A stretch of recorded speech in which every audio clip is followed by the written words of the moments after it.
Batgirl number 14, Hope Larson writing, and Chris Wildgoose is back on art after he had that one issue off. Uh, which is a really good issue, to be fair. But he's back for this next arc, which is Summer of Lies. And this is a team-up arc with Nightwing, so we get some Nightwing on week 4 now. So already starting strong, in our opinion. Just on concept. Well, sure, yeah, we like Nightwing a lot. We like Nightwing and Babs together a lot. Like these are things we like. And we have we have flashbacks in this. We have flashbacks of them kind of in the early days of Robin and Batgirl and what that relationship was like. And she had the grey outfit on, and he's got his kind of weird retcon Robin outfit on, and whatever the plot is here, something that happened this one summer back in their early days is the genesis of it. And we're obviously they're playing it for mystery. Like they're teasing a lot of things that they're not quite telling us. We know that the Mad Hatter is somehow involved. We know that this woman Ainsley, that was like a substitute teacher at Barbara's school in Gotham, which again showing you sort of where in the timeline we are when she was that kind of age. And we know that something happened with her. We don't know if she's the villain or if she's a victim. Right. Because basically what happens is that Nightwing and Batgirl both get lured to this rooftop, and then this pair of girls who are dressed like Ainsley from their past say that her blood is on your hands, not specifying who her is, like this said completely on its own, and then they commit suicide. So it's a really dark opening, and it sets like both of them off like, okay, what's going on? Like yeah, there was a Ainsley from back that summer. Did you tell anyone about that? No, I didn't. Did you? Like, of course not. No. And they basically did just the only person who could maybe know something about it is Mad Hatter. So that tells us that he is probably going to pop up in these flashbacks, which seem like they're going to be running throughout the whole arc, given how they sort of start here. And I'm okay with that. I'm really enjoying the flashbacks. Oh yeah, I'm digging the flashbacks as well. Mainly the when Dick's like that line where she calls him a dick, and she clearly doesn't know his secret identity yet. Yeah, right. And he goes, "You've got no idea." Yeah. Yeah, so he's having fun with the puns. I do appreciate that. But no, I'm liking young Babs in school and like building this relationship with this character, and like seeing her go back to like her dad and him being like kind of upset because she's out later than he was expecting her and all that. Even though she went to go work, like and just imagine being transferred from Chicago to Gotham, and then your daughter ends up missing. Even though you're in the police and whatnot, like it was conveyed well through the art and words and whatnot. Yeah, because he looks manic when he opens that door. He does. He's proper leaning in. He's like, "Where were you?" Exactly. That's some good stuff. Actually, one of my panels that I really liked is in the middle of the book when they go to like Mad Hatter's lair. There's a great panel where it's the cat from Alice in Wonderland's like in the background, and like Batgirl's like you just see her eyes, and it's like completely dark. So and her eyes are glowing red. Yeah, it's good stuff. She actually looks kind of demonic, but it's really nice. And I like that it's playing with the whole Nightwing Babs relationship, because we see like the sort of the origin of it, and like her thinking he's cute, and he reveals that he's kind of an orphan, and they kind of bond over it, and they have these kind of sweet moments. But then in present day, when they're looking up in like the computer from Mad Hatter's computer to find out who these girls were, they have this like she's getting kind of these girls have committed suicide. They've been indoctrinated by Mad Hatter. It's went down this dark path, and Nightwing like sort of just kind of starts gradually like stroking her hair to try and make her feel better, and it's this kind of sweet moment, and it feels really sweet, and she gets kind of awkward, and she's like, okay, let's go and see Mad Hatter. He's at the hospital, let's go do that. And I like that scene a lot because it was very complex, because it's like, on the one hand, like they have this closeness, and Nightwing's trying to like make her feel better, but at the same time, like you did just break up with someone, and you just told her you broke up with someone. Yeah. It's kind of it has a bit of a reboundy kind of I want to make myself feel better by feeling comfortable with you kind of vibe to it. Yeah, but at the same time, they have known each other since they were kids. And sure, he kind of creeped on her a little bit, but like she didn't make a big deal of it.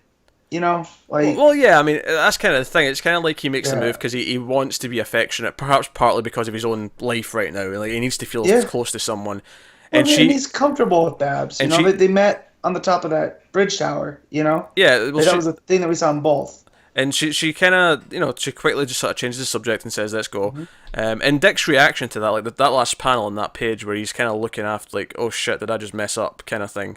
Like he kind of like, I like it because it's playing with the mentality of both characters and where they both are right now, based on what's just went on in their own stories. So it's nicely put together from an editing point of view, where it's like actually taking in the events of their own books on both sides of the the stuff. So I appreciate that. It's good. So yeah, they go to Mad Hatter in the hospital, and he's all beat up, and like, okay, so who got to him first? Like, someone's doing something, and they speculate. And again, kind of like what we said, is Ainsley still around? Because they say that's a possibility, so they don't think she's dead. So she doesn't die in the flashbacks. Right. But they say, is she the one whose blood was spilled, or is she the one behind this? Like, who? Right. Like, I think when we get to that last page, because what was it Mad Hatter says? The Red Lady? Queen. The The Red Queen. Queen. The Red Queen is coming. When we get to that last page and we see the Red Queen like watching the monitors, and she's like, it's the classic sort of villain. Ha ha ha! I could defeat you now, but I will let you think you can win, and you will feel much more pain, kind of thing. Her smile is very similar to one of the panels of Ainsley smiling in the flashbacks. Right, but for me, I feel like if they're going to show us the Red Queen here, and we're already obviously suspecting Ainsley potentially, because they are as well. Oh no, I'm not saying it definitely is. I'm saying that there's an intentional choice here that they drew that smile the exact same, because Right. as soon as it's a misdirect. Yeah, as soon as I saw it, I went, that is Ainsley's mouth, which is impressive because I've never seen this character before this issue, but I seen that She's very distinct, you know. So they did a good job introducing her, because when you see the two girls that are dressed like her that end up working for Mad Hatter. Another thing is they always go with Mad Hatter, the Wonderland theme. But I liked here that his hinge people were all named after hats. Like he had Stetson and Pork Pie, and then Beanie, and I think Beret was the other girl. So, they always go all in with Alice in Wonderland, and they forget, like, no, he's a Hatter, and it's a mind control thing. So I thought that was pretty fun touch. Yeah, that makes sense. So no, and I like some of the other stuff like Ainsley's, like, because I like how they've not even hinted at yet, like, what actually happens with Ainsley, because so far she's been a substitute teacher. She ended up working with Batgirl because she's got a summer job, at the restaurant that Babs is working at, and she's asked her to help with, because she does computer stuff, she does coding and things like that, and she's asked for Babs' help. So far it's just like, oh, they're building a friendship. But where does it go? Like, what dark turn does it take? It's almost like she's grooming Babs. Yeah, because it's weird to have this teacher-pupil relationship outside of the school. Yeah, it's like something else weird is going on. And actually, I really like how it kind of played with the transitions between the flashback and present day stuff, because the flashback, the second flashback ended with them saying, "Oh," Robin says to her, "Oh, I've got this stakeout to do, like, somewhere over town, at a warehouse or something." And he's like, "Do you want to join?" And she's like, "Oh yeah, I'm in." And they grapple off the roof, and they're going to do their stakeout. And it cuts directly to them arriving at the hospital in present day. And it's like, it was a nice transition, very good. Yeah. Joe, one thing I will say that this issue really made me realize, like, I enjoy the new suit well enough. I think it's perfectly fine. Batgirl? Yeah. But this kind of made me miss having an actual suit. I agree. I mean, I don't mind the sort of the makeshift kind of low budget looking suit that she's got now. I think it has a nice style to it. But I kind of miss her having an actual suit. I like I am a big fan. I like the grey version of her suit, but I like the black and yellow. I like because I like this suit that she's got, and I like that this kind of stuff feels makeshift. But I do prefer this suit with the cowl. Like, I like the actual ears on her, as opposed to this. But she looks like she looks like that character Misfit from Simone's run. You know? Yeah. She was kind of Batgirl, but not really. Yeah, I vaguely remember that. Yeah, it's been a while, but. So take a look at that if you guys don't know what it is, and then.